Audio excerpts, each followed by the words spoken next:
Olá! Hoje a gente vai dar um mergulho profundo nos conceitos fundamentais da tecnologia de aplicação e da segurança agrícola com drones. Sabe aquelas máquinas incríveis voando sobre as lavouras? Pois é, não é só ligar e voar. Vamos desmistificar tudo o que acontece nos bastidores e entender de verdade o que mantém essas aeronaves operando com tanta precisão e, claro, com total segurança. Bora lá? Olha só, os drones agrícolas modernos não têm nada a ver com aqueles de controle remoto ou brinquedos de tecnologia que a gente vê por aí, viu? Eles são literalmente laboratórios voadores de alta precisão. Colocar uma máquina dessas no ar exige um conhecimento científico bem pesado. A gente está falando de misturar agronomia com meteorologia e tudo isso amarrado a protocolos de segurança super rigorosos. Basicamente, cada voo é uma missão calculada milimetricamente para otimizar a produção e, ao mesmo tempo, proteger o meio ambiente. Então, para organizar nossa explicação de hoje, a gente vai passar por 5 pontos-chave. Primeiro, a revolução das ARPs agrícolas. Depois, os componentes e a tecnologia embarcada. Em seguida, a ciência da aplicação fitossanitária, passando pelas normas, mapa e segurança operacional, e fechando com o planejamento e a execução segura. Vamos direto para os tópicos 1 e 2, a revolução das ARPs agrícolas e a tecnologia embarcada. É simplesmente fascinante olhar para a estrutura dessas aeronaves. A gente tem um chassi robusto, feito de fibra de carbono ou alumínio aeronáutico, justamente para aguentar o tranco das condições extremas no campo. E os motores e hélices, super potentes. Mas olha, o verdadeiro cérebro de toda essa operação é o controlador de voo. Ele é o cara que processa em tempo real uma enxurrada de dados vindo de sensores ultrassônicos, de pressão, de câmeras. Tudo isso integrado com os giroscópios e acelerômetros. É como se cada pecinha conversasse entre si em absoluta sincronia. E já que falamos em sincronia e exatidão, a gente precisa falar do GPS RTK, ou Real Time Kinematic. Esse sistema é surreal. Ele reduz a margem de erro de posicionamento para menos de 5 centímetros. Sim, menos de 5 centímetros. É um espaço menor que uma caixa de fósforos. Dá para imaginar o RTK como o ouvido interno do drone, sabe? É ele que garante aquele equilíbrio perfeito e a precisão milimétrica que a agricultura profissional exige. É graças a ele que o drone consegue desviar de obstáculos automaticamente e fazer um mapeamento tão detalhado. Muito bem, avançando para o tópico 3, a ciência da aplicação fitossanitária. Existe uma dualidade bem interessante quando a gente fala em operar drones agrícolas. De um lado, a gente tem a habilidade puramente mecânica da pilotagem, brigar com a gravidade, compensar vento e seguir rotas, desviar de obstáculos. Mas do outro lado é pura ciência. É o ato agronômico. O grande desafio é fazer com que a gota exata do produto caia no alvo biológico certinho, na densidade perfeita, sem desperdiçar nada. Porque, vamos falar a verdade, uma aplicação mal calibrada não é só um voo ruim, é um risco enorme de contaminação ambiental e de prejuízo na lavoura. E quando a gente dá um zoom no nível microscópico, entra a famosa teoria da gota. É aqui que a gente vê que cada defensivo tem uma personalidade diferente, digamos assim.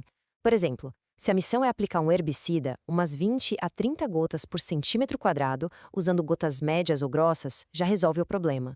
Mas se for um fungicida, aí a história muda. A gente precisa criar uma nuvem bem mais densa, de umas 70 a 100 gotas no mesmo espacinho, usando uma pulverização bem fina. Acertar a mão na calibragem dos bicos para bater essas métricas é o que, no fim das contas, define se a safra vai ser um sucesso ou não. Agora, o ponto que atenção máximo para manter toda essa exatidão é o controle da deriva. Sabe o que é a deriva? É sem dúvida a maior vilã da pulverização aérea. Ela acontece quando as partículas químicas são levadas pelo vento para longe de onde deveriam cair. Isso gera um risco ambiental e financeiro gigantesco. É por isso que aqui a ciência e as regras andam de mãos dadas. Se o vento passar dos 10 quilômetros por hora ou se a evaporação estiver alta demais, para tudo, a aplicação tem que ser abortada na mesma hora. Evitar a deriva é, acima de tudo, uma questão de responsabilidade. E isso nos leva direto ao nosso tópico 4: normas, mapa e segurança operacional. Bom, o espaço aéreo brasileiro para drones agrícolas não é terra sem lei, de jeito nenhum. O Ministério da Agricultura e Pecuária, o nosso mapa, desenhou um caminho legal que é inegociável. A jornada começa na sala de aula, com o curso de aplicador aeroagrícola remoto, o CAR. Depois tem toda a parte burocrática essencial: cadastrar a empresa dos operadores no sistema CIP-Agro, registrar a aeronave lá no SARP e, o mais importante, tudo isso sempre sob a supervisão técnica e a responsabilidade de um engenheiro agrônomo. Para dar uma base sólida para isso tudo, a gente tem a Portaria número 298 de 2021. É ela que amarra essa responsabilidade toda. Basicamente, a regra diz que é preciso ter um plano formal e detalhado antes de cada voo. E não para por aí. Todos os dados da aplicação, tipo as coordenadas, os volumes aplicados e até as condições do clima, precisam ficar arquivados digitalmente por pelo menos 2 anos. Ou seja, a rastreabilidade da operação é total. Nada escapa do radar da fiscalização. E dentro dessa legislação toda, existe uma regra que é absolutamente vital: o respeito às zonas de amortecimento. Lembra que a gente falou que precisão também é segurança ecológica? Pois é, a lei exige uma distância mínima, super rigorosa, de 30 metros de qualquer área vulnerável. Estamos falando de cidades, agrupamentos de animais, escolas, fontes de água. Isso mostra o cuidado imenso com a saúde pública. O recado é claro: a aplicação agrícola nunca, jamais, pode se colocar acima do bem-estar das pessoas e do meio ambiente ao redor. E não é só quem está de fora que precisa de proteção, não. A equipe de solo que está ali no batente também tem protocolos super rígidos a seguir. Afinal, estamos lidando com substâncias tóxicas, certo? Então, o uso certinho dos equipamentos de proteção individual, os famosos EPIs, é obrigatório. Além disso, tem que ter placas bem visíveis avisando sobre os riscos no local, treinamento em boas práticas agrícolas e um kit de primeiros socorros sempre à mão. Proteger as pessoas que fazem a operação acontecer é tão crucial quanto proteger a própria lavoura.